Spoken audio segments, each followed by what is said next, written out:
So I can't believe we haven't talked about this yet, like 10 days in yet. But what do you guys think of the new intro? Like the little intro with the music and that thing, right? It's new. I mean, the music's the same, but everything else is different. And I don't know. I mean, we're all going to get tired of it, you know, just in like a week or so and just skip past it. It's like 5 skips to get past it because it's like a 50-second long. Just in case you need to know for later. Yes, my intro has nothing to do whatsoever with the pour, but when does anything ever have anything to do with the pour until we get to the actual pour? I'm going to tell you about the actual pour in just a minute, but before I do, hello, I am Mrs. Soap and Clay. Let's make stuff.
How's it going, sudsers? Welcome back to the channel. You are at Soap and Clay, where we make all the soapy things, and you are here for day 10 of year 2 of 365 days of soap, which is awesome. And today we are doing some awesome custom soaps for a baby shower. This was a custom request from a sudser, actually a sudser and a wholesale account, so it's kind of both, but yes. And the Soaprentice wanted to do some more playing around with soap dough to create awesome little things for the jungle theme that the baby shower is going to be. So we're gonna stop talking here so you can see all the awesome things you know there.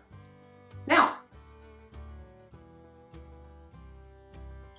Okay, so today the Soaprentice is making a custom order for baby shower soap things, and that's awesome.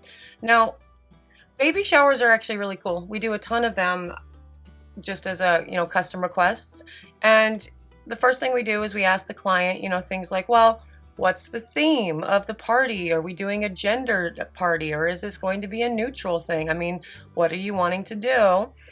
And then we sort of use that information that they've given us, and we guide our pours based on that. I think the last one that we did on the channel was the peony, right? Where we actually made the little pots out of soap and then put soap dough flowers on top and like filled it with delightful, super cute, because the theme of the party was peonies. And so that's awesome.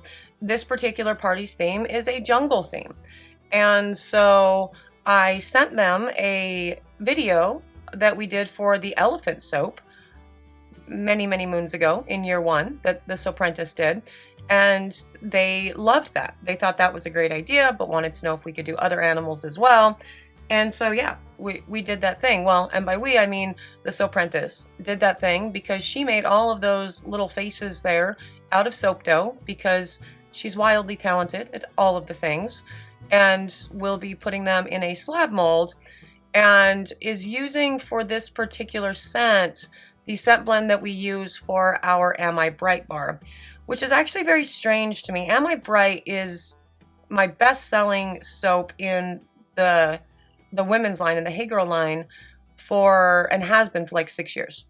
It's bright and fun, and it just, I love everything about that scent. So it's really weird smelling it in this bar because it does not look like Am I Bright. Just like it was weird when I did the pointy layers thing, when we were doing the Amy Warden Soap Challenge thing, and I realized as I was pouring that I had made the Am I Bright colors, but it did not smell like Am I Bright because we were testing somebody's scents. Can someone remind me, did we do Maple Street? Did we test Maple Street scents? I feel like we did. That was our most recent one, right? I'm trying to figure out who we're going to test for next. I mean, we do have Sierra Candles coming up in, just a couple days. We'll start their tests and it's, cool. But I now need to find a new fragrance supplier to do the next round of testing. And I can't remember if I've done Maple Street. And so if I haven't, then I should do, but I'm pretty sure I have. Do you guys remember? I mean, I guess I could just go back and look, but all of my year one footage got moved to a new hard drive. And it's like now I'm not even going to plug it into my computers ever again because year two footage. So, help me out. I did Maple Street, pretty sure. And if you guys have suggestions on the next scent company that I should review, you let me know. I will not do Nature's Garden or Brambleberry because those are not blind scent tests. Because between Nature's Garden and Brambleberry, I have used, I think, all of their scents over the years. For sure with Nature's Garden, pretty much almost all of them with Brambleberry, but they're kind of expensive, so I don't really like going from them with them anyway. But anyway, let's go check out the pour of this. Okay, and on to the pour of this. Now, the last time that the Soaprentice did anything involving like little faces on slab soaps, I think it was the elephant. She may have had something else, but regardless, with this particular one, oh, the elephant soap was from that company that I got really big mad at. Not Lone Star, but the other one. What was it? Anyway, it accelerated like a mother, and it ended up completely discoloring. She was going for green and blue, and it ultimately ended up kind of gray and was just thick and not a lot of fun. Still super cute soaps. They were absolutely adorable, but it didn't work the way that she wanted it to. That one company, they had such beautiful packaging, and I really wanted to do an unboxing with them, and I can't justify it for soap. I hope that their formulations have changed because it seems like they were a new company at the time. And it looks like, okay, so with her pour here, she has about six-ish colors, 6-ish ounces of each of her colored portion that she has measured out into the beakers. And I'm wondering if she's going to do a thin lines. This looks like she might do one of those ultra thin lines. You remember the Amy Warden Soap Challenge that I loved so much because you got to manipulate the crap out of the batter, which is, one thing that I'm always telling like the kidlets when they're making, or, anybody in classes or whatever, the more you play with the batter, the more it's going to turn gray and muddy, and the colors are just going to merge together into some sort of hot mess. So when we did that ultra thin lines challenge with Amy Warden, and like the whole point of it was really, really working the batter with a skewer over and over and over again. I loved that. It was so therapeutic. Oh yeah, and that's kind of what she's doing here. Yeah, she's working it much like you would work the horizontal thin lines. I love that because so many of the Amy Warden Soap Challenge things, the Soaprentice literally had never done one of those techniques before. That's not really how we soap, just in general. Like, we have ideas, and I've taught her the techniques that she super needs to know, that all of the Soaprentices super need to know in order to make our bars, right? But a lot of them, we don't do it. So this was her first attempt with that ultra thin lines, and I love how she's incorporating that knowledge that she gained from that into her, soap recipes moving forward, because that's totally the point, right, of the entire thing. I mean, obviously the Amy Warden Soap Challenges, it's all about, building the community and having fun with your fellow soapers, and it's very positive and it's awesome, and I love it for that reason. But when you can incorporate some of these sort of complicated designs, this one wasn't complicated, but when you can incorporate those into your daily soaping and your line, do that. As long as they're not, ones that take, 3 days to make. Like with that stair one that I made with do you remember the one that took me 3 days? That one was, I'll never do that again, like for sure.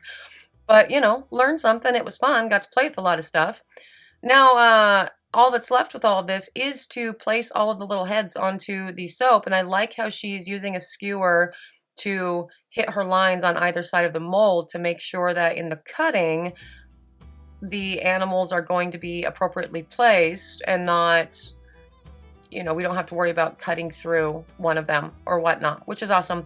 Now, this will be once she's done placing all of these. And also I love how she marked out her slab appropriately too. I always forget that, and so then I'm the idiot that's like there with a ruler or my tape measure trying to score out my, you know, my paper on my mold for placement with wet soap bat, and I'm just looking and I'm like, I'm gonna drop the ruler in here, I'm gonna drop the marker in here, I'm gonna ruin my soap. So I'm glad that she did that. She did that first, right? Those pink lines were always there for the entire pour, right?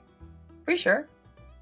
And now she's realizing that maybe we have a problem and we have to move things around. So, oh no, she'll figure it out. She's a professional, for sure.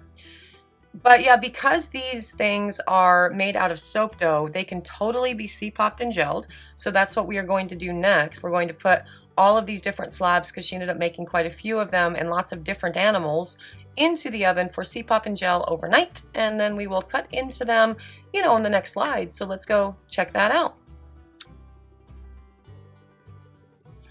Okay, and on to the cut, and look, see, lots of different animals. She also did hippos and alligators, and she definitely has some elephants in this as well. So all kinds of cool jungle themes. I think she was definitely reaching into her Lion King love to decide what all she was going to put in. Although, was there an alligator in Lion King? Crocodile? Alligator? I don't think so. I think there was definitely like a hippo in like the first Circle of Life like series, right? Like, whatever. Yeah, cute. So cute. And I love how that ultra thin line sort of technique ended up making everything look very, you know, tall grasses and esque. I love that. It's very cool, for sure. And I gotta say, all the scents on these they're very strange. They're really very odd, because smelling Am I Bright in this is just making my little brain ball freak, like, for sure. But you know whatever, they're super cute. Now with this one, the side was a little wonky, and so I'm just going to cut off the edge there so it's a cleaner bar. And you know, awesome. Now somebody gets that in one of my bits and bobs bags, and that's cool. But yeah, no, this the scent for the Am I Bright is always amazing, and it's so it sticks really well. So there's no issue with that, and it also soaps beautifully.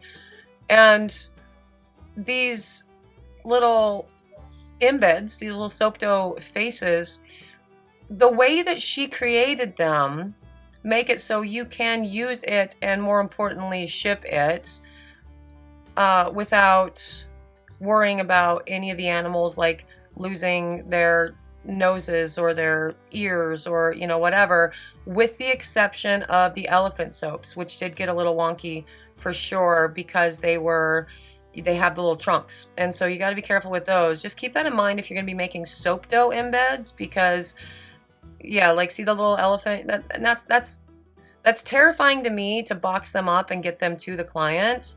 But then also the secondary piece, when you're using it, the second you start turning that over in your hand, the elephant's going to lose his nose. But it's cute. It's cute. Just, you know, keep it in mind when you're figuring out soap dough creations. You can do all number of things, but be thoughtful with the end user, how they're going to use it, if they're going to use it, and also for your own sanity, if you're making and selling, how to package them.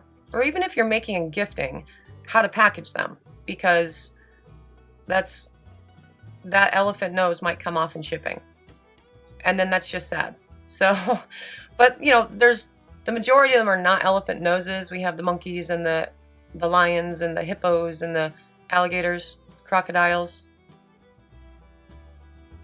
I don't know the difference. I should know the difference. Where I grew up, there's an alligator farm. It was a big thing. I think it was on Tiger King. Maybe. I don't know. I didn't watch that. I think I'm one of the only people in the world that did not watch Tiger King during the early months of the pandemonium, really. And I I didn't watch it, but I think I remember one of my friends commenting on it on one of their pages that said that Tiger King was at the alligator farm, like our alligator farm. So I don't know. I have no idea. Anyway, those are all of the Soaprentice's adorable animal soaps for a jungle-themed baby shower, and they're all cute, and they're all amazing, and they're all so much fun, and the client, spoiler alert, did love them all. So that's great. And there they are, Georgia May's beautiful jungle-themed baby shower soap things that smell like Am I Bright, which is super wild to me because that blend has been in my line for 6 years and I make it all of the time, and so it's weird to see something else smell like it, really. But there it is. Super cute.